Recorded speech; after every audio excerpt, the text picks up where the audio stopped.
Welcome to the Developing Your Football World podcast. We've got a big one here for you today. BFCN founder Matt Ward returns to the podcast and is accompanied by David Webber. The two talk to us about what is happening in China. The country is opening up and there will be lots of opportunities for coaches. We're going to talk about life in football and how to get a job in this football-mad country. Matt, David, thank you for coming on. Start with you, Matt. How are you doing today? All good, mate.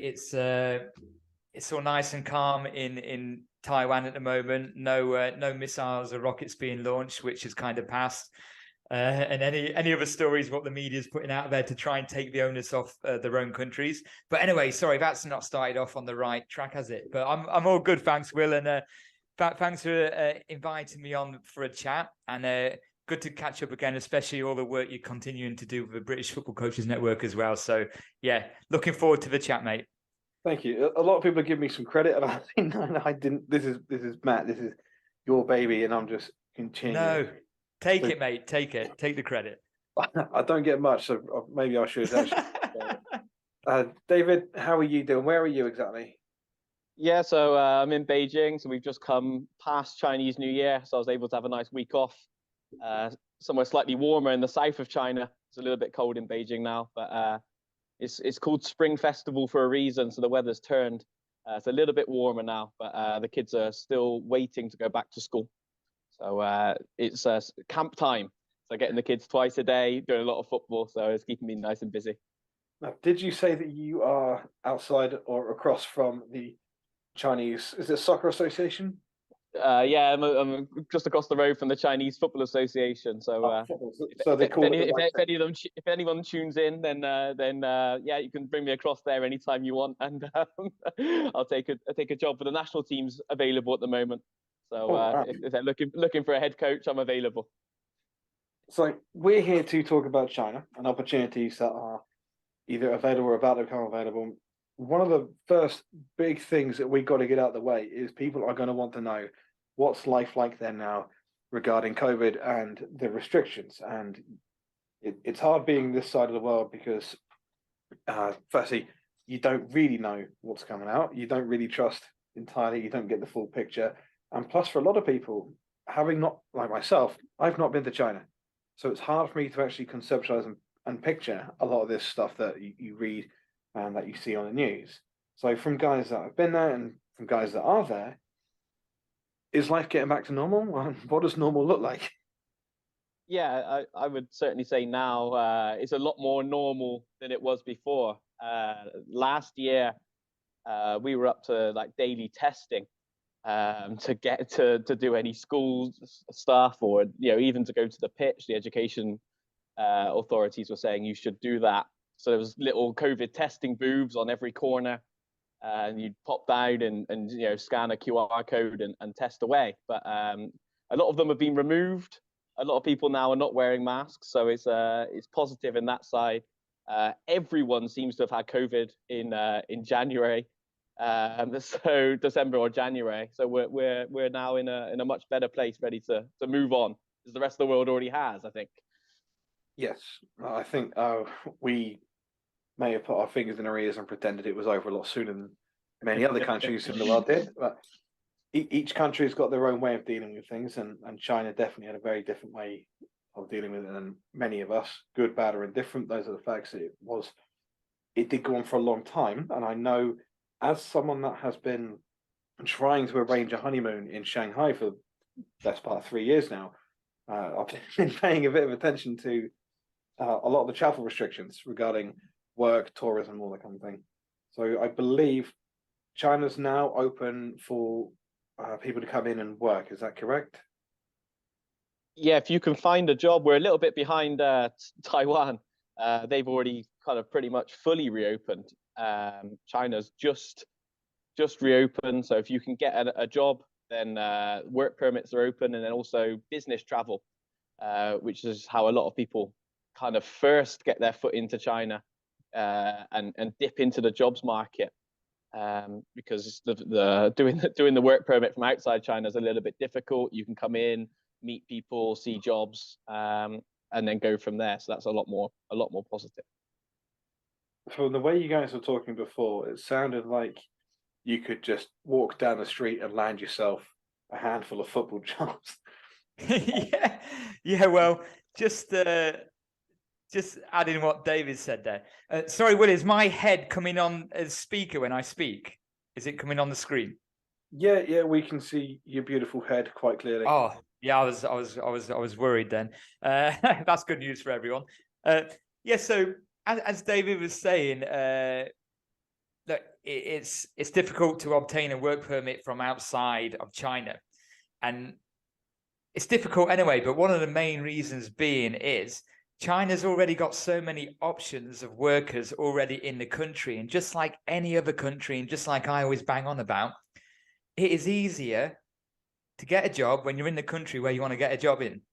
And why? And if the employer has got someone who can do the job already there, can start tomorrow if needed, can interview tomorrow, can demo tomorrow, why are they going to bother with the hassle flying someone over who's never been in Asia before or the country before, only to lose them next week? It's not worth the risk. And when it comes to football coaching, there's David knows more of the current state now, even with COVID, where I would say thousands of coaches left, there's still a surplus. There's hungry Spanish coaches, of course, with all pro license qualifications, the Serbians, there's thousands of them there looking for jobs, getting jobs, some of them around pro clubs, private academies.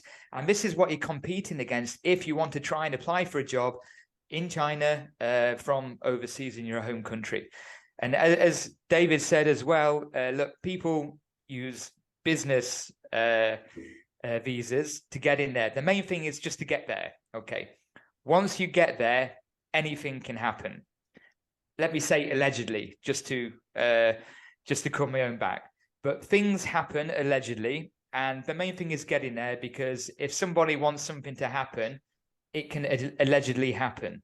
So that's why if someone's in the right situation where they can literally just pack a bag and go for a little holiday, maybe an extended one, maybe like yourself, Will, when you get round to it, then that would be the thing to do. Get across there first, and then you will see for yourself how easy it is to network and socialize, and then get yourself into a job.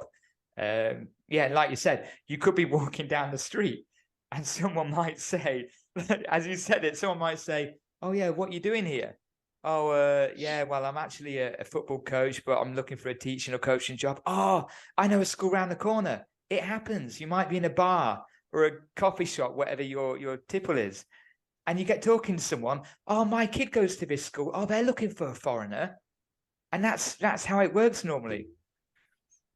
So what would you especially especially at the moment, because there is coaches in China, they're the ones who are getting the first shout, and people are a little bit nervous about taking people who aren't in China because they don't know what they're getting. Someone who's in China, they know what they want. So if you already are in China, even if you're not here with a job, then you can start next week, because that's how many jobs there are available, right?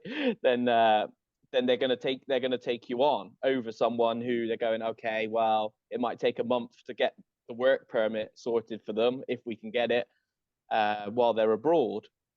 Then some people are going to want to skip that step if it's at all possible to do.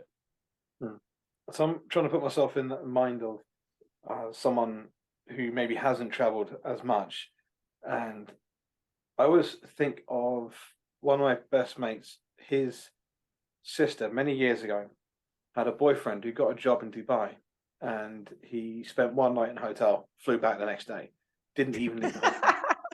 He somehow landed in 40-degree heat and got cold feet, and decided it wasn't for him. And so I think for a lot of people that haven't traveled, that haven't gone outside that comfort zone, or because a lot of countries are similar, some countries are quite different, but I think a lot of the differences are superficial. It's language and it's food, and maybe there's a few customs. So, but in people's minds, I think this plays a big part. They speak Chinese over there, and they've got all those funny letters. How am I going to cope? And they eat rice, everything. No, it's a multicultural country where you're going to be able to find a lot of your modern comforts from back home, you're going to find a lot of people who speak English, and just because you might not speak the language doesn't mean you're going to suffer. So I really, really get the point of being there in the first place proves that you're not going to chicken out and fly home straight away. We had a guy in Mexico, landed on the Friday, flew home on the Monday, just went, no, I can't do this. And yeah, it is a big risk to employers if you're having to pay for a visa and pay for flights and then maybe a couple of months of rent as well, if that's part of the contract, and then someone just bails on you. So how does a coach get to China in the first place? So like, you go, David. it depends if if they've already got something sorted. If you've got something sorted, then obviously your company will take you through all the steps. If you haven't got something sorted, then it's going to have to be the business visa at the moment, because the tourist visa isn't available. So it's about finding a way that you can get issued one of these letters. So all you need is an expression of interest from someone in China to write a letter for you that says, we want you to come and to visit China for some business purpose. It could be to come and help actually with a football project. You might have an original contact. It might be because you speak to an agent. It could help you get an education job. Then they can issue a letter that will allow you then to come into the country.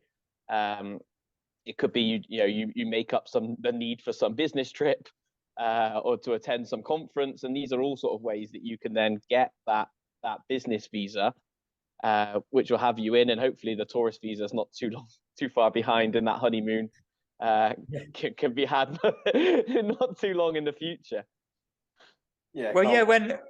When I was general manager for one of the companies, I won't mention which one, but even people I weren't recruiting from overseas, people I knew and needed a letter for a business visa, I would just write that. I'd write one for them to say that they're coming to watch some classes or to volunteer for a little bit or have some meetings. And basically, that's their evidence. No one ever checked. I would even write my address, if they use my address and whatnot, in case it's followed through with the checkup. No one checks. They get their business visa and then they come across and then they get a full-time job in the country.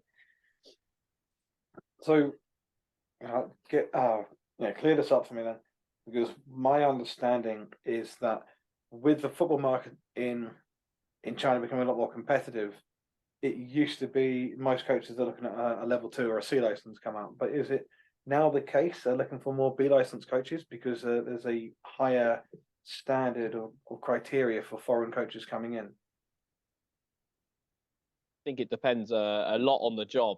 A lot of coaching is very basic coaching, very community coaching based. So if a company knows what it's actually looking for, then that level 2, that C license level is the right level. You see some ones which are then applying higher criteria, but that's more to do with they want to show off that they've got a B license or an A license coach. Yeah. So you kind of, like almost a warning sign. If you see a company saying we want you to coach primary school aged kids and we want an A license, then that's probably not the job that you want to be taking. But for the proper professional jobs, then you need real experience. Matt obviously, who's worked in that environment, knows a lot more about that. But Chinese professional football is maybe a joke in terms of its performance, but no joke in terms of their off-pitch standards and expectations in terms of who they hire and what background you need. That's a different ball game. But you can find a job for anyone really when it comes to China, I feel.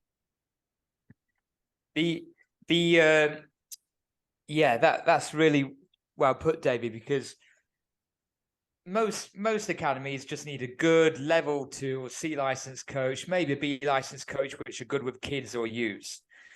However, a lot of Asian countries are superficial, materialistic. China, especially when it comes to employing a foreign face, and they would rather have a pro license coach if the people running the academy or the organization just have no idea what they're doing because it looks good. And then, like David said, they can boast and charge extra money privately or whatever. And David, am I right in saying they change the rules with visa requirements? Sometimes you can't officially be called a football coach unless now you're a B license or above, whereas it used to be level 2. Yeah, so like if you want to come and work as a coach, there's 2 routes. One is to have a degree, and then you can come and be employed. If it's a sports degree, they can employ you as a coach. If it's not a sports degree, then that becomes an extra issue with the paperwork. But if you have a B license, then you can be employed officially as a football coach. Okay, so what kind of jobs are available? Because to me, it sounds like it's similar to what you might be getting up to in the US, where it's a lot of camps, a lot of clinics, a lot of well, some work in schools, and a lot of private academies and grassroots clubs. But I also know that the Chinese Super League is massive in terms of popularity and opportunity. So, and some of the organizations and clubs that I've seen that are recruiting out there, it gives the impression that it is similar to us. So what are the opportunities like? What's available for a coach who wants employment in China? Truly a bit of everything, I think. You know, there is a school coaching, which can be a range from, you know, basic PE stuff and after school stuff only, through to, you know, some schools are competing in the Chinese Youth Premier League. So they'll compete against the, you know, U14, 15, 17 level against the professional academies. So those schools are training, you know, 5 times a week and a, you know, almost a professional club with a school attached to it. And then you've got like the private academies, which again are a complete mix. You've got some which only focus on giving the kids a good time. My club now, to use the horrible word, elite, or the kids in the top band of the club, train 3 times a week and then play a match on the weekend. So that's, you know, relatively serious for kids which are in primary school. And then when you go up to the professional clubs, then the kids are pretty much full time as well. So that's going to be you know, proper serious coaching. So if you're a coach which hasn't really started coaching and done that much coaching, like when I first came out here, it's great because you get a lot of hours on the pitch coaching kids which are keen but not necessarily with much ability. And then if you really know what you're doing, then you can get put in a job where you're working with some of the best players in China, or, you know, getting a lot of contact time with kids as well, in different settings, you know, school or grassroots club. The potential, the opportunities are there. It's a massive country. It's just endless. Like there's just corners of it in little caves where you could just go. Well, even in the bigger cities, you can go over to China and reinvent yourself. You can basically reinvent yourself and forge out your own career. Basically what I did in Asia. So you can go over there, you could be a school teaching school kids, and then if you put the work in, if you do the right moves, talk to the right people, but also, you know, you're good at what you're doing and you make a difference, and you're not trying to change the way China does things, or you're not trying to change China, but you're trying to give positives to the players, to the children, and also some benefit and value to the to your employers as well. You can quickly move up. You can forge your own career to actually do anything. And what job you take when you first get there, it doesn't have to be that job for the next few years. You can basically make it whatever you want. I've been in a job there, and David, I know you've been the same. You're in a job, you're working, you're thinking, oh, I'm happy doing this.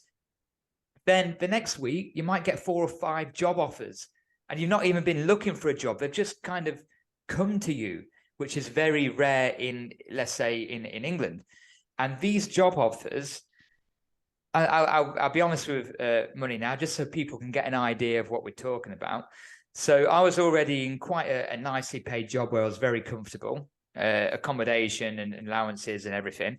And then I got two of the job offers were over £4,000 a month after tax. Now, look, depending what your role is in England, okay, some people might scoff at that, or, oh, that won't feed my family or whatever. But you've got to remember, when you're in China, the cost of living is very reasonable for a foreigner, depending on their lifestyle. For me, I can live very, very well on let's say £4,000, even £3,000 out there, because, you know, I don't like to go out to Western restaurants and bars every night. Okay, your disposable income becomes a lot larger. You can save. You can actually put yourself through coaching licenses. You can buy things. You can start paying for a house or buying for a house back home. Okay, which is very common. And that wasn't just one or two. One of the offers was £5,500, but it was very inflexible, and I knew what I would be expecting, and I didn't really trust it a lot. And the other was 3.5. So all of them, really, I could have lived nicely, supported my family back in Taiwan, supported myself, and built something from there. But in the end, I was happy what I'm doing. I was like, sorry guys, but I've got a job. And it's like, well, we'll give you petrol allowance as well. I said, no, it's not about the costing or anything. If you're happy doing something, you're happy. So this is what someone can create for themselves when you're out there, just like you can in other countries. But China is, look, people go on about the UAE, Dubai, and Abu Dhabi. It can be like Disneyland, but it's expensive. Same, Will, you've been to Singapore. Same with Singapore. Same with Hong Kong.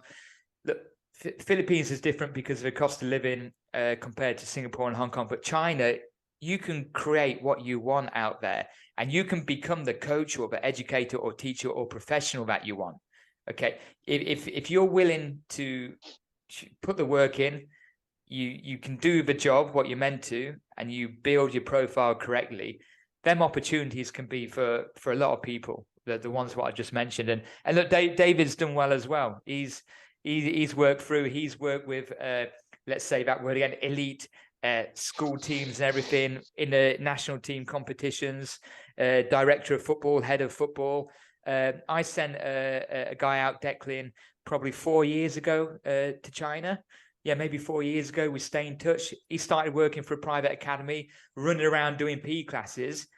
He's just left one head of director of football role, or director of PE. Now he's gone to another director of football role in an international school, getting good dollar, house paid for, sending money back home, having a good lifestyle out there. And that's what could be available for people. But of course, I guess in a bit we can talk about the negatives as well, because it's not all rainbows and unicorns. We'll definitely get to some negatives as well. So let's just paint a scenario then. I'm an experienced coach, highly qualified, and I want to go to China, but I don't want to work with 4-year-olds and do after school clubs. I want to go work at Guangzhou Evergrande with their under 21. So I want to work in the academy at Shanghai Shenhua. How do I get that job? Well, like, it was maybe a month or so ago, BFCN put a job advert out, which was for the Chinese Football Association, looking for U10, U12 coaches. So, like, you know, some of these things are there on the market, right? The CFA's got a new project where they're trying to build these training bases in these different cities.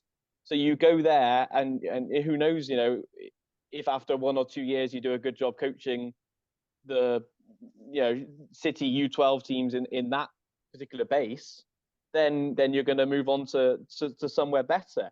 Getting directly into the academies from abroad is a lot more difficult, because a lot of them have you know, a head of academy who then knows the people he wants to bring in. But that again comes down to, you know, being on the ground and actually having the background that suits it. If you have worked in a good setting and you have the appropriate license, and then you can make the connection, then you can go and do it. A couple of guys that were working in Shanghai at different clubs during COVID have now gone to Shanghai Shenhua, which is, you know, the traditional Shanghai team, and they're working with the academies. So, you know, it's not a completely closed shop, but it's not advertised on you know, Indeed.com all the time. You've got to, you know, find those jobs, and the same as it is for, you know, any football. It's about who you kind of know, but it's about putting yourself in the place to know people or to be recommended. Absolutely, mate. And the thing you got to remember, look, anyone listening to this might be thinking, right, so let's get this right.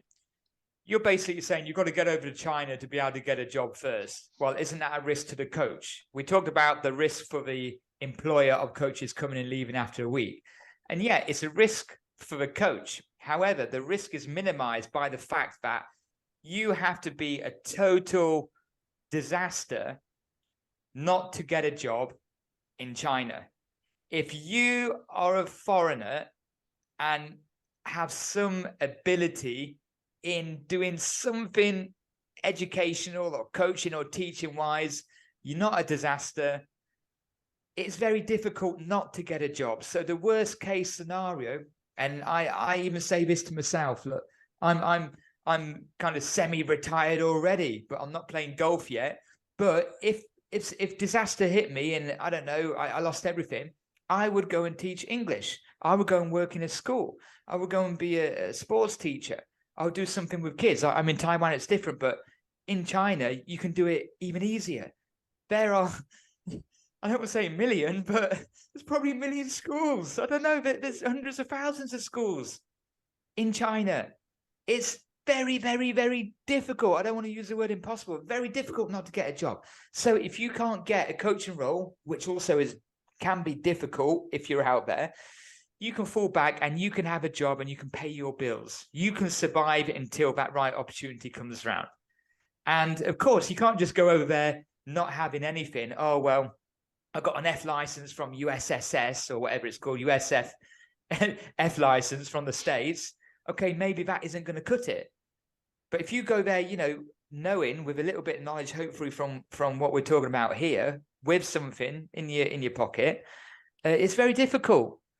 And the worst case scenario is you can still survive. And when I say survive, you could be after a payday of doing some kind of job out there at a school with kids, teaching, coaching. Worst case scenario, you might have £600 a month disposable cash left over every month to get a ticket back home. So you would only have to work for a month before you can escape and pay for your own ticket back anyway. And you're probably better off than when you left your home country in the first place. Matt just outed me there. Why I'm still in China after 8 years? Davy's keep collecting them £600, mate. It all adds up. The dodgy coach part. That was the.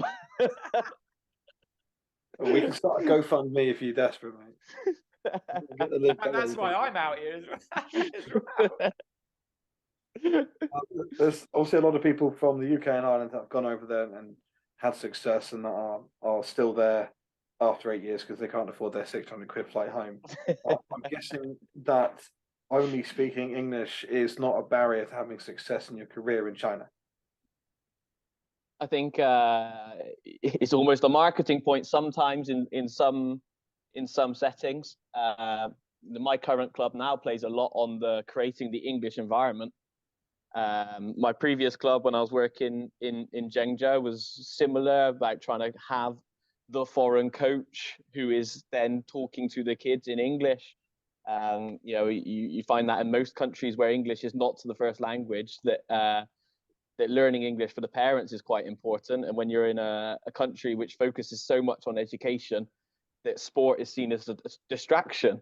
If you can dual purpose it, then maybe more of the parents think, oh, it is worth playing football for a little bit longer rather than giving it up. But yeah, it depends on the environment. Chinese people almost don't expect you to speak Chinese. They're surprised if you can speak Chinese. They're like, oh, you do speak some Chinese. So, turning up fresh off the boat, maybe the last few years is a bit different because there haven't been proper foreigners that are kind of coming over for a few days, then going on with the rest of their Asian tour. But before, people just turning up, tourists, foreigners that work here for a few years really struggle with Chinese. It doesn't stop them getting a job. It doesn't stop them being able to perform their job well because it's actually designed for people to be like that, and then they can have translators. They have situations where the kids are learning English or can already speak English, and then go from there. And if you can speak Chinese, look, David's Chinese is much better than mine. His is very good. And if you went over, look, I started to sound like a used car salesman, and people think, why am I so excited? But literally, I'm so excited because I know the potential out there. I get excited about thinking about people going over there and finding a job and getting paid well, and doing a full-time job they actually enjoy, and not having many worries. Yes, you have to pay bills, but you know, your electric bill, it might be £10 a month. Your gas bill might be £8 a month, £12 a month, £20 a month if it's cold, depending which area you are. Okay, you can see all the Premier League games. You just scan a barcode and you pay £18 a year or £28 a year. You got all the Premier League games and Spanish on your TV. You can live a good life. So that's why I get excited. And again, just going back to what could happen, David said, look, it's a bonus. You're speaking English, you're doing an English class, you're coaching in English. You might have a parent contact you after and say, hey, can you come and do some one-on-one training with my kid and teach them English at the same time? Oh, yeah, okay. I'll give you £30 an hour. Oh, okay. If it's a well-off family, I'll give you £50 an hour. Oh, okay. Same things happen in a lot of countries in Asia. You get in contact with these people. You become a known person, a known coach, a known face. You're working for your club, academy or whatever, but you're also doing one-on-ones with certain clients and families, and you're getting paid 30, 40, £50 an hour. And it's up to you how much you work in your spare time. And this is reality. This is absolute reality. Now, Will, as you said, oh, but I want to work in a professional environment, everything. If you go straight into a professional environment, even though it's very difficult, as David said, you might not last because you just don't know the way how China works. That's a reality. They do things very differently. You might not get paid on time. You might not get paid for 1 month, but then you'll get double and paid a bonus the next month. And, you know, a lot of people will come feeling like they're entitled to this and entitled from that. I've got a UEFA A. I'm from England, you know. No, well, that doesn't matter. And the Chinese don't care whatsoever. They've got a lot of money. They still have a lot of money. And that means they can do whatever they want. Going into one of the negatives, you don't know what's going to happen from day to day, from week to week. But that's kind of the excitement of a challenge. Not if you need a job and then you wake up, you go to work and you've lost a job, or something happens, or the academy closes or school closes. But the good thing is you can just go on to another job in China, which, as we just mentioned, is easily done, or can be easily done. But yeah, there is a lot of uncertainty. You know, there is a lot of backstabbing. There are a lot of rules what are there on Monday and then they've gone on Tuesday. And that's something you have to navigate. But you've got to be the person which can accept that and know that before you go. I think they're the kind of negatives David and I should be truthful about. I mean, David can give you a little bit more what's going on right now today. Yeah, I think that's definitely true in the professional scene. If anyone's following anything about the Chinese professional club scene, you can see the players not necessarily getting paid, clubs folding at the end of every season. A couple of my colleagues now, I'm just coaching grassroots in Beijing, were formerly working in professional clubs at different levels in China. And they were just like, well, I can come here. I know what time I'm working. I know my games aren't going to get all moved because the government's put in a new COVID restriction. And at the end of the month, my salary is going to get paid. So yeah, you're getting paid at a grassroots club, but you're not getting paid at a pro club. It makes total sense. Yeah.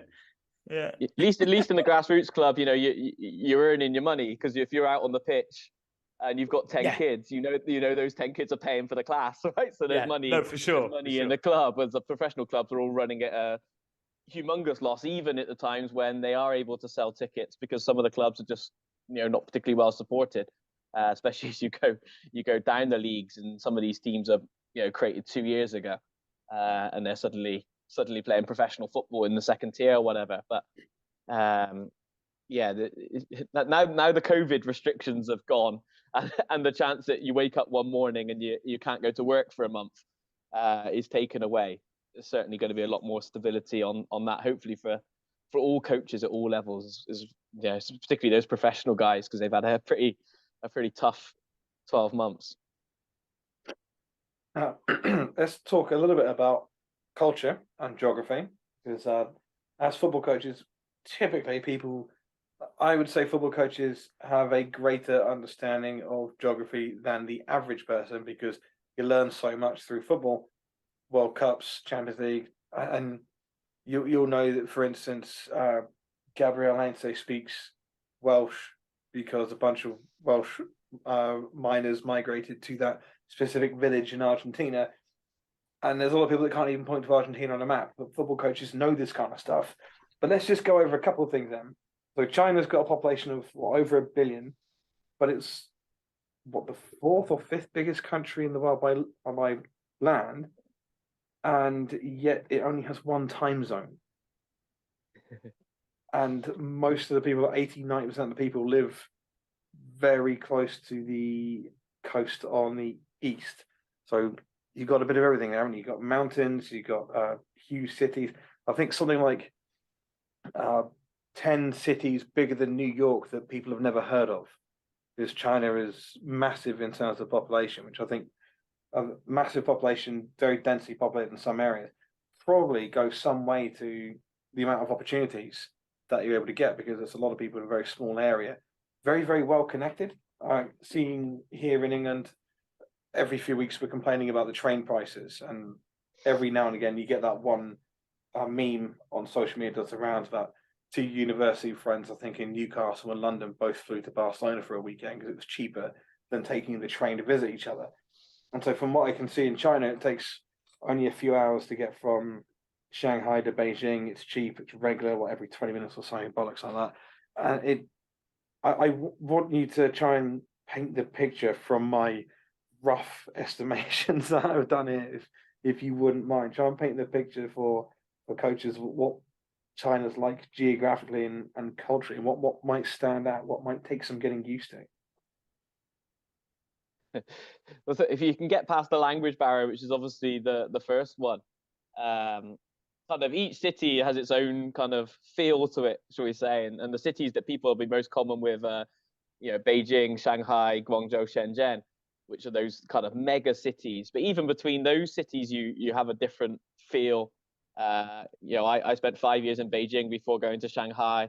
I'm not a massive fan of Shanghai for that reason, because I'm more of a Beijing person, and it's a very different vibe. Matt's come to Beijing and doesn't like it. He's a Shanghai guy. So even within those big cities, you've got vast differences. But I was in Zhengzhou, which is a city more inland, provincial capital, but not one that people would have heard of. 12 million people, as you said, one of these big cities people don't hear about.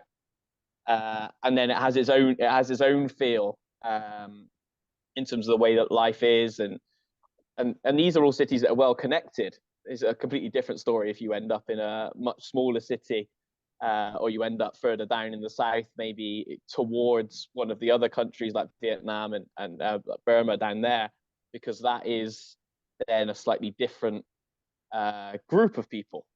Ethnicity. Most people in China are Han Chinese, but there are some other nationalities of people or ethnic groups of people, and they are slightly different in the way that they approach things. So, yeah, completely different. Again, in terms of how they live their life, especially with the time zone, as you mentioned. As I found out when I was down on holiday and the sun wasn't coming up till 8:30, and in Beijing it comes up at about 6:30. So yeah, it really is diverse, and people will find what they like. Some friends are living now in coastal cities after living in Beijing, and they say they would never go back to Beijing. So really is something for everyone, shall we say, in terms of each city, quite distinct because of the distances between them. Up north, you're near Mongolia. You got Inner Mongolia, which is -34 right now, or a few weeks ago.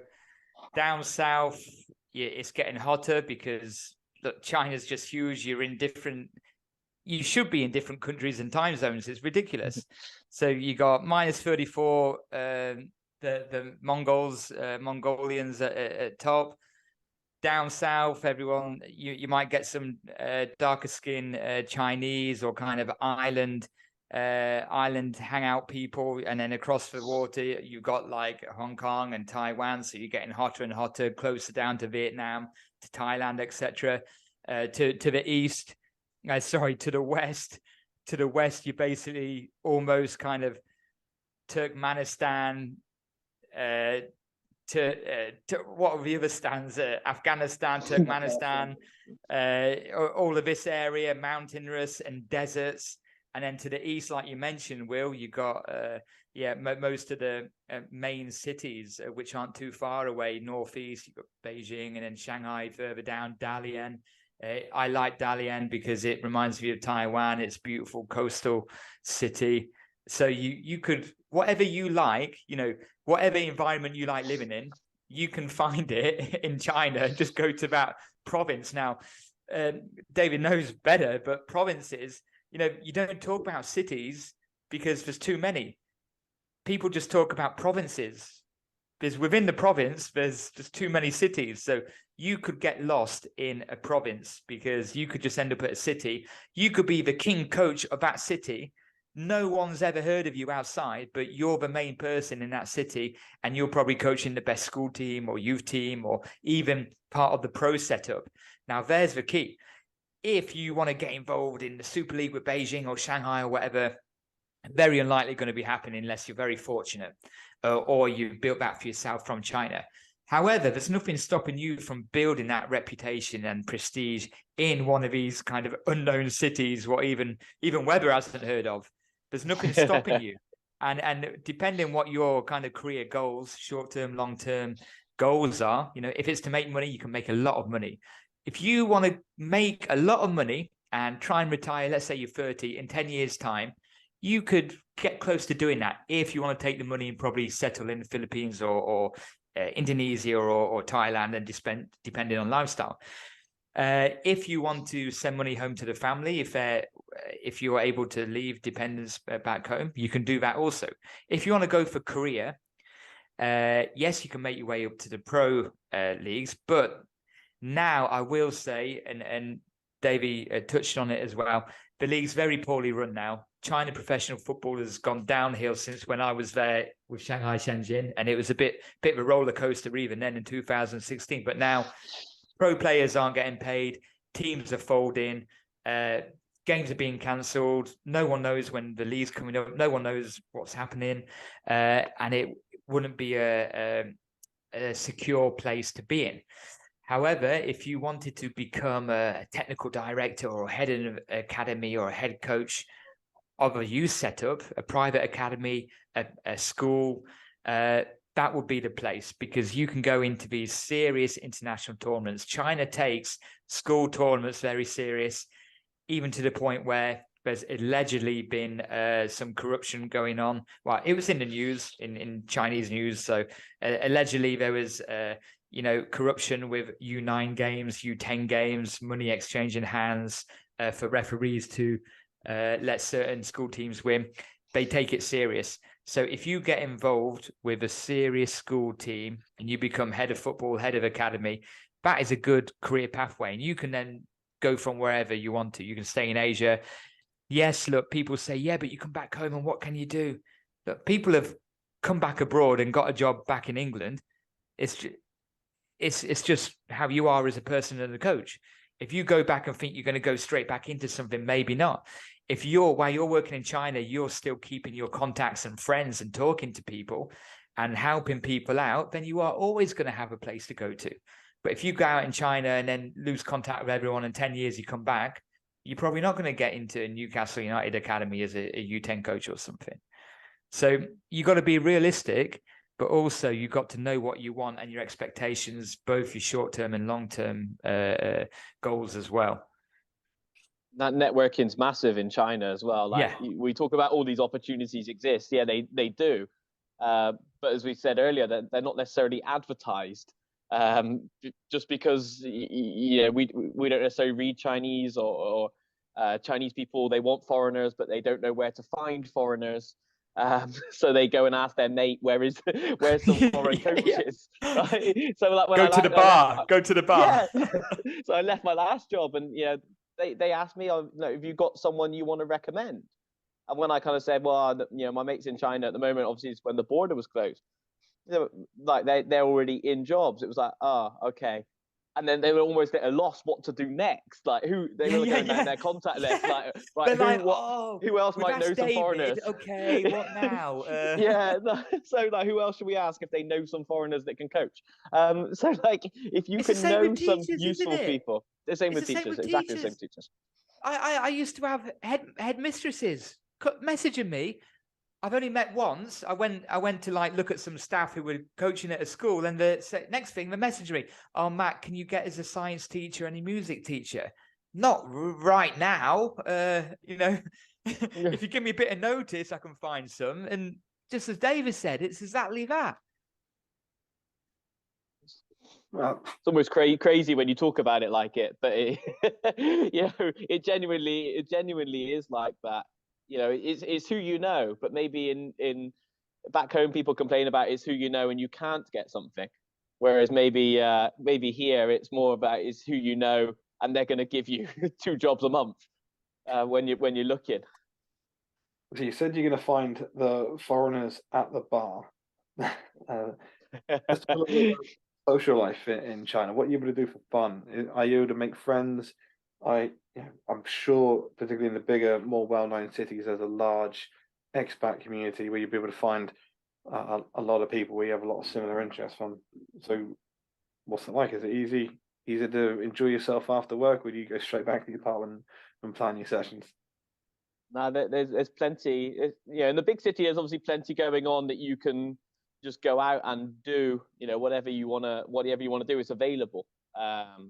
In the same way that is in England, and in the big cities, you'll find even a lot of the local population speak very good or at least passable English. So you turn up and you can't speak any Chinese, you can still make friends with local people that will then obviously open up many more good places to go and to hang out with. But there are then the expat communities as well. In Beijing, there's a 3-division football league, mostly made up of expat teams. So if you can play football, then you straight away you've got some an option to go and play there, 5-a-side, 11-a-side.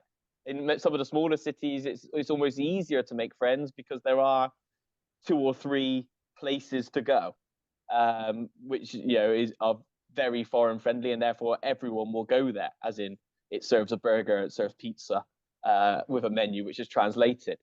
So you then quickly find people that have been in that city for a long time and they can tell you everything. And people are very I find in Zhengzhou, which is off the beaten track, people were very friendly and very curious to get to know you and then want to tell you about what was going on and include you in things, because there was that community feel within the expat group, whereas Beijing, there's many communities and maybe they're then not so keen to pull you into the communities, but you need to search them out and join the communities. So plenty going on. Massively. And Will, I don't know what it's like for you in England, but I'm from a small town and a smaller city close by, Lincoln. But when you watch some TV series and people who live in London, maybe they're a lawyer, they've got this high-powered job and lifestyle. They go out every weekday. They've always got something. They're doing yoga in the morning and a bit of Tai Chi or a cake and tea at lunchtime or whatever. You can actually have this, obviously, in the bigger cities, in Shanghai, let's say, for example, where for some reason you feel like you have more time. And it might be because there's more things to do, or the fact that life is, it's stressful with a lot of people around you and stupid things what happen to you daily, but you're not played down with politics, what you actually understand. There's a lot of politics, but you don't understand it. You can be naive to it. With stupid bills, with things being shoved down in your neck, what you don't need. With kind of everyone being depressed about this and that and complaining and negative, you can go and like David said, there's plenty of stuff to do, especially you can play football, but you can go and you might join a martial arts club class, badminton group, ultra runners, hiking, cycling. You may want to go to nightclubs, bars, coffee shops, museums. They've got everything you need, concerts. They've got a lot of things going on. Like there's not one day what goes past in a week where there isn't something going on and you could be doing something. So the option is there. I went to my first art exhibition and bought some paintings when I was out there. It was the first time I've done that. And you could literally do things like that if you want to. You can go and do pottery. You can go and do, Dave, what is it? Calligraphy when you write the characters.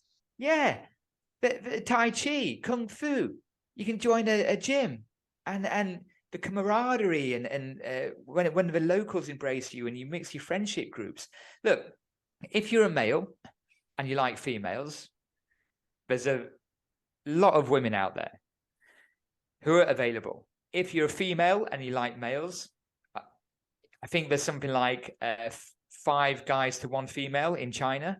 That could be, it sounds like Nottingham in my days, but it was never like that. But yeah, five males to 1 female. If you're a guy and you like males, okay, there's also big gay scenes there. Same with if you're a female and you like females. There's a big gay lesbian scene out there. Sorry, look, I don't know all the correct terms. I've been out of the loop from the UK a lot, but there is the social groups is everything more of and plenty of to keep yourself busy and not only create your own career, like I mentioned, but create your own life and still reinvent yourself as well. And do things you want to do with freedom, okay? Yes, China is China. They have rules. For most of the time, the rules are for things what don't really need rules. And the things what need rules, you can walk around with a can of beer. You can go to a nice restaurant. You can go to a cheap restaurant on the roadside. You can drink a 50p can of lager, what tastes good, with Chinese friends in the 7-Eleven at a shop. You can have 10 bottles, get drunk. Urinate all over the pathway. Some people even have a shit in under a tree or something, okay, and just carry on. It's okay. So you back on the negatives there. There's one of the big negatives. I guess, yeah, is that a positive? You see that on the streets enough times when that's a negative. Yeah, I've during the holidays. To know that you can fertilize trees like that just out in the open. Yes, yeah. It's very free. It's very free. When you're there. This is something that I wanted to ask later, but I'll ask now about the typical day. So you say it feels like you've got more time. Now, I haven't been in Singapore recently and seeing just how well organized the public transport is and just life in general. Getting around was easy. It was cheap. And now in Southampton, every bloody day, I'm stuck at a red light waiting for another red light and I think down here we have the highest traffic light per capita in the country. What fact is that? I hope it's on the city sign. Welcome to Southampton. The city of traffic lights. The city of... I'm stuck at traffic lights so often. I actually have time to get my phone out and Google stuff. It's that bad, and it feels like life is just being sucked out of me. So an hour and a half training session ends up taking all night because you just can't get around easily. And then where we're such a car dependent society over here as well, it costs me about 50p in petrol just to get to the end of the driveway. So with our awful and expensive public transport and our ever increasing cost of running a car, it just feels like the last couple of years that people are not just stuck in their own town, but almost stuck in their own home. Can't afford to go out, can't afford to do this, that, or the other because the cost of living is going up so much. And being in Singapore, it just seemed like life was very easy and very seamless, costing you 50p on a train to get anywhere in the entire city and to get there quickly and safely. And so you could do the yoga classes, you could meet up with your friends after work, you could go to the gym, you could also play five-a-side. And I think here you've got to pick one of those a week. Yeah. So what's a typical day like? Is it easy to get around? Are you able to as you talked about, there are opportunities for a social life. Does it fit in well with your schedule? the thing that Chinese people complain to me about when they've been to the UK is they say everything kind of closes very early and things wrap up early in the evening. So as football coaches, the evening time is normally eaten up by doing training sessions. But the advantage of China is kind of, even in the smaller cities, this isn't because I'm living in Beijing or, you know, I was in Shanghai, things stay open quite late. You know, people will be out socializing later into the evening, and not necessarily with alcohol, maybe just over food with their friends, or they're just out in the street when the weather's slightly better. Or if you're further south, it's never really that cold, so you can just go to the park and meet up with your friends, or you go to a coffee shop, or, you know, a dessert bar. I think they're quite popular in Asia. These new fad things where you can, you know, go and just have a cake in the evening instead of having a beer. There's plenty of that, you know. So even though I finish at 8 p.m. most nights, I can you know, finish my session, tidy up, I jump on the subway, and often I can go out and meet up with different groups of friends which aren't football coaches, and still have an evening with them, and then go home. It's no real drain on the social life in the same way that it can be if you're, you know, working late, and then by the time you get home, this last order's in the pub and all your mates are already going home. That's not really the case here. Yeah, it feels like time is being drained away from you, and it almost feels like actually doing anything social for yourself becomes a chore here, whereas maybe it's because I was on holiday, but it didn't feel that way in Singapore. It didn't feel that way in Dubai. It just, observing other people actually looked like relaxing was relaxing. I think here we've got to put effort into relaxing. So Matt, I'm conscious that you've got to go very soon, so let me ask a couple really important questions. And David, if you're all right to give us another 5-10 minutes afterwards, just to go through one or two more, if you don't mind, because I know you're both being generous with your time, but you're also giving such great information. It's going to benefit a lot of people. So what people would want to know is, this all sounds great. Now I want to get to China. How are you two able to help with that? Well, what David and I are trying to do now is help support people who are, firstly and most importantly, interested in going across to China. Look, now I'll be very direct now. I haven't got time, and David certainly hasn't got time for people who are like, oh, we want to try, give it a go and see how it is. No, sorry. We want to help people who need to move. Either they can't get a job back home, they're desperate, they've been trying to get work and still can't, they need to support a family, they just need something, or they actually legitimately want to have a new challenge with a different culture. David and I will be open to talk to discuss. They would have to get over there on their own back. We would help support them with, you know, opinions, suggestions for flights, airports, locations, depending on their needs and their wants, or their kind of vision. And then once there, look, we will support them any way we can to try and get them a job. We will have contacts and jobs already kind of positions needing to be filled. So yes, there is a risk. We're not going to take responsibility if you don't get a job, because it's very easy to get a job, but they need to be flexible. They need to be willing. And look, we can try and place them into a role. And once they're placed, obviously they've got to do a good job, but we can help look after them, make sure the contract's legit, or the salary and everything, and they're not going to get cheated or scammed. At least not scammed as much as they would with ours.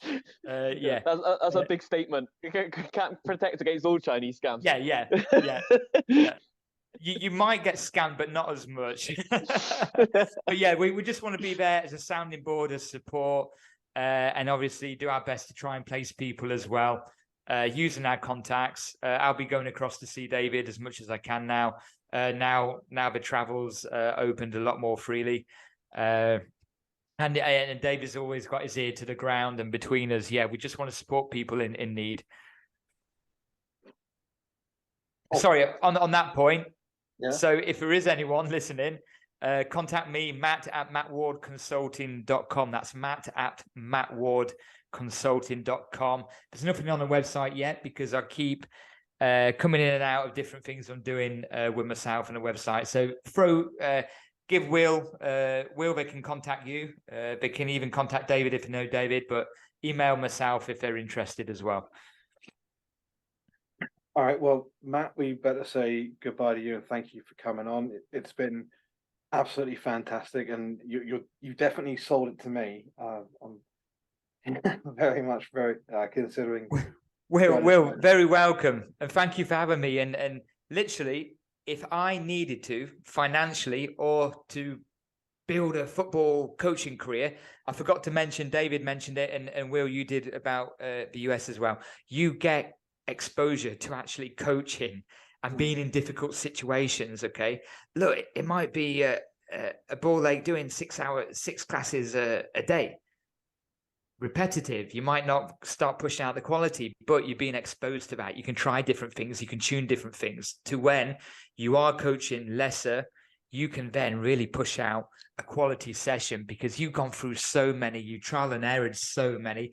Just like when you teach out here in Taiwan, a PE teacher, I can do a PE class now of quite a good standard because I used to do 7 or 8 periods a day some weeks, which grinds you down, but you know how to put something on, you know how to deal with something, what you're not expecting. Oh, I've only got 4 balls and 12 people have turned up. They said it was only going to be 6 people. Yeah, the problems that every coach gets, even at professional level. So yeah, it is actually very good in that respect. And if I needed financial support or financial starting over again, whatever the word is, or career direction, or just something to do to get me started or to keep me busy whilst I'm looking for other ways, I will go to China for sure. Yes, look, I don't want to live in China. That's why I'm living in Taiwan. Right now, it's not for me. There's a lot of downside to it. David's been out there for many years now, so a lot of other people. It has its downsides. It's not for everyone, but that's where I would go if I was in need of these things, what I mentioned. Dave, good, Davey, good to catch up, mate. Again, see you very soon in person, I hope. And Will, thank you. Thanks for having me. No, thank you for giving me time. Lovely to see you. Cheers, Matt. Chat soon. Chat soon. David, if you've got just a couple of extra minutes, I want to ask you one. Yeah, you've left me all the negatives, I think, haven't you? As Matt signs off and says there's some negatives of living on the mainland, and now I am left to answer them. Yeah, if you don't mind, your top 10 worst things about China, please. Yeah, we'll get the knock at the door. Oh, there's one. Right, let's go. What's something looking back that you wish you'd known before going to China?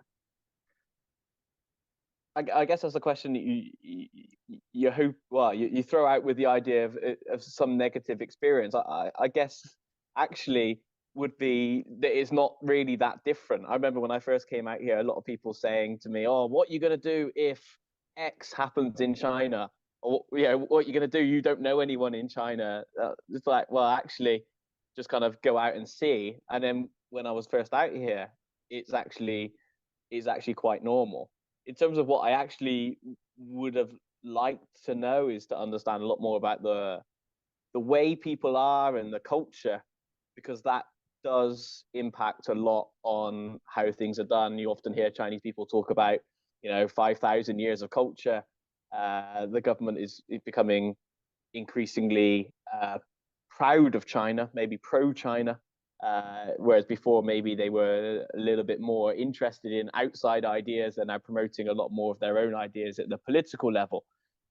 So understanding that culture and the way that people then perceive China and its history and the interactions between people then explains some of the things which, as a foreigner, at first you end up getting crazy about, or you're like, well, why is it like this? Why can it not be how I want it to be? You actually understand more why it is like that when you start to understand that a little bit more, and you have that open mind. And the coaches, you mentioned earlier about a coach that turned up and a couple of days later left. I had a similar experience a few years ago with another coach that did that, and they just couldn't get their head around the culture. If you can be open-minded to that, to trying to learn and then understand, then you're in a much better position. that's why I think doing things like this helps, because it gets the word out there and helps to pull down the curtain and give people a real insight into what culture's like, and providing that we can get these kind of episodes out to enough people, that hopefully that people will be a bit more well informed, and so won't feel so far out of their comfort zone. But like you've just said, it's a similar thing I'm getting from so many people I talk to who've worked in different countries. Is it's not as different as you think, and it's a recurring theme everywhere you go, that people drive cars and cats and dogs don't like each other. The sky is blue, the grass is green, and you realize that the difference is actually quite small, and you're going to be fine. It will take obviously a few things to adapt to, but you're going to be fine. And particularly where China is a place where I think there's not only misinformation and misconceptions, but it's also somewhere where most people's interactions with anything Chinese in this country is maybe the Chinese mate at school or the Chinese restaurant down the road that they go to every few weeks for takeaways. And so it's a huge country with lots of history and with lots of different cultures. Like you're talking about the different ethnicities and different provinces, and yet I think the perception is that every country is just homogenous. They're all one people. Whereas you think of how diverse we are here in the UK, a lot of countries are also really, really diverse, but you're almost conditioned to think of every country where there's one standout person and the rest of them are all just kind of deviations of that one same guy. And maybe the haircut and the shoes change, but it's all the same person. I think we do a really bad job in this country of educating about different countries. So this, I believe, would really, really help, and I hope enough people are listening to them and watching them that actually we do get the word out there, because people like yourself who've been there and done it provide such valuable insight into this, and so can't thank you enough for that. Let's just ask two questions on the football itself, and then I will let you go and enjoy your excellent Chinese social life. Exactly. It's still early for us. 8:30 p.m. That's all right. It's just getting started. All right. So I know that football is it has been widely supported by the government, and they see it as a way of maybe gaining some soft power by having some influence on the football world. Talking the other day about how often would you think about the country of Argentina if you weren't a football fan? And potentially China's looking for some clout in that. So what's it like? Matt said about the games being on TV. You got the professional league. Is football big? Are there a lot of fans? Do they all support Man United? Man United is well supported. When it comes to the Premier League teams, is quite well supported. The football culture, I would say, is developing, mostly because the way that the government has put in all this money. You see some of it in the professional level with the crazy signings and the crazy salaries they've paid out to some players, which has helped build some greater fan culture. But actually, most of it's been spent in schools and trying to get more young people actually playing. So you can see a lot more kids in that primary school, the kind of age group, and now moving towards middle school age group, that have grown up playing football regularly as part of their school day. So this new policy is kind of end of 2014, start of 2015. So if the kids are in high school now, they probably didn't grow up playing so much football. But these younger ones have been playing a lot. Does that transfer so much into, do they watch lots of football? The World Cup wasn't it a great time for us out here? So we were trying to encourage the kids to watch some, but they weren't turning up and trying to recreate the goals, which I'm used to being back home. You have the kids that really, they know every fact about the players. Maybe they don't embrace football in that sense, but or at least not in the younger age groups. But they do love playing, and you see a lot of kids now that are quite skillful and play a lot of football, and are keen to play more football, and are pushing back slightly against the parents when they come and say, sorry, you can't play football because you've got more homework now. or your science grade only put you in the top 20% of the class. You need to be in the top 10% of the class. So you're going to drop football and do science. There's a pushback against that from the kids now, who really want to play football, rather than, okay, football is one of the activities that I do alongside other things. So the Super League doesn't help itself by not allowing fans for the last 3 seasons now. And not helping itself if your club, if you were living in Nanjing and your team won the championship, and then next season they decide not to play. So yeah, on that side of things, there's still a lot of work to be done. But hopefully, as the kids, and if that's where you'll end up working, then they are keen for football. They want to play football. They want to learn more about football, and they're empty vessels in some senses to really give them that knowledge and teach them to love football, not just play football. What is the infrastructure like then for football? Because if I'm talking to you two today, it sounds like school sport is quite a big one, and it sounds like there's a decent amount of private academies, a good grassroots scene, and that also the professional teams have got academies, which in some countries, funny enough, they're almost like standalone teams without a youth department. So, what's it like? Is it lots of astroturf, lots of grass? Is it 5v5? Did it get to 11v11 quickly? How does it all work? Give us an overview. Yeah, so there's a lot of money spent on facilities. In general, the government's trying to encourage people to be more healthy and more active. So they are building more, running tracks and football pitches, and Frisbee suddenly become incredibly popular, something to do with the Chinese version of TikTok. Everyone started playing Frisbee last summer. So in general, there's a lot more effort to get people outside into parks and playing stuff. And then you find most grassroots clubs have their own facility. So like my club's got 2 8-a-side pitches, which we use, for our training. We don't have the oldest team, so we don't worry about 11v11. But behind us on the next pitch over is an 11v11, and there's another club there, which has like a first team that play like recreation football.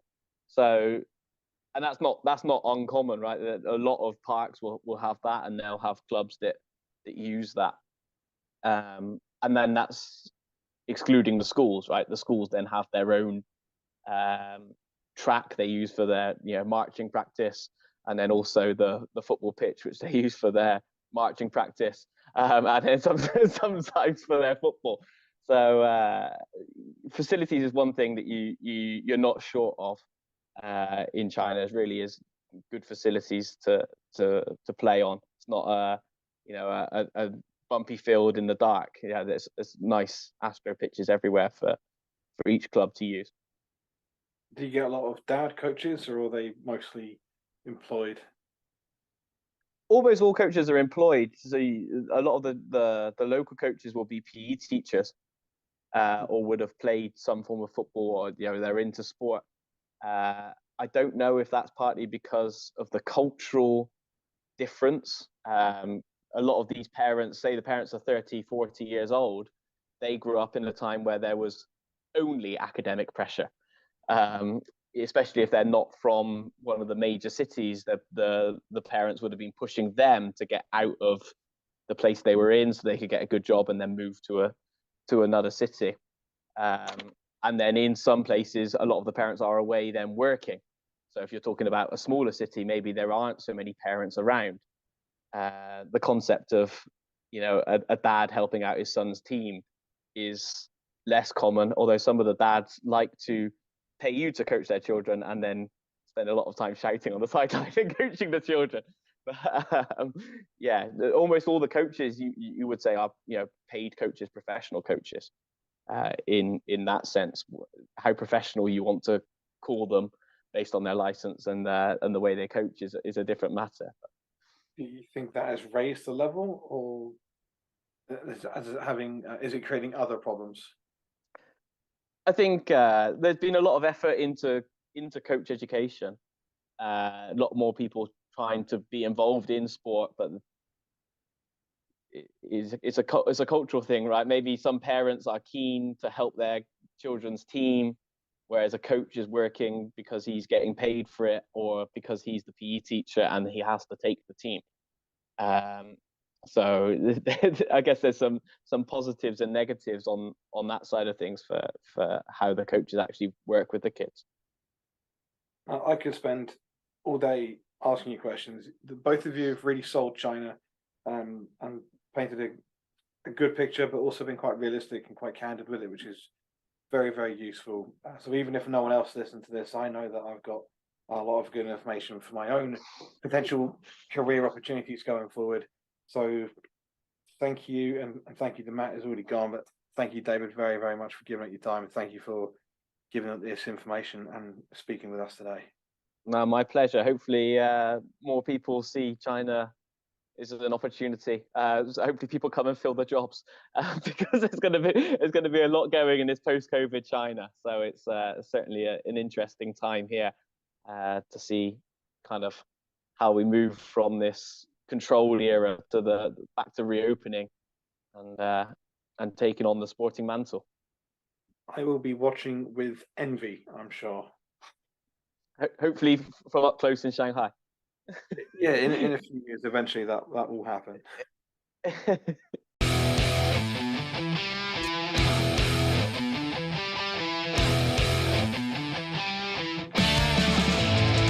We hope you found that to be thoroughly enjoyable.